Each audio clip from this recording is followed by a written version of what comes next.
Hello everyone! For today's recipe, gagawa ako ng masarap na merienda. So let's start!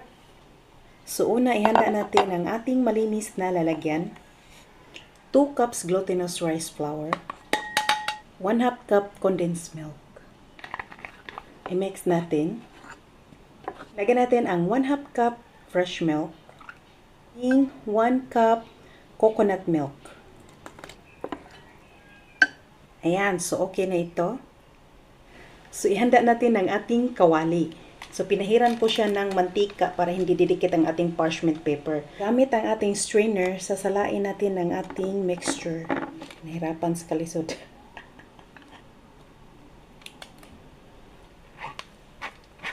Para smooth ang ating mixture.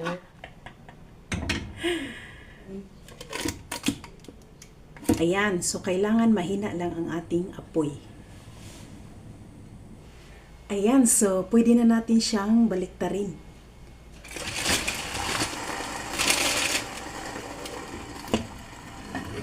Ayan, so continue lang natin siyang lulutuin. Tapos na ang timer. So ilipat na natin sa malinis na plato.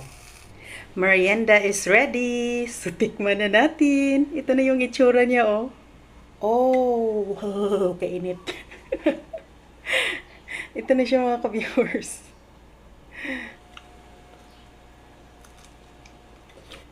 Wow, lamig ay siya.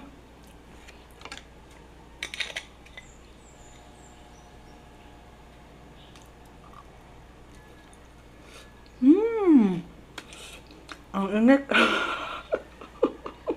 Napakasarap po na merienda. So kung ako sa inyo, subukan nyo na rin to. Tsak magugustuhan to ng inyong pamilya.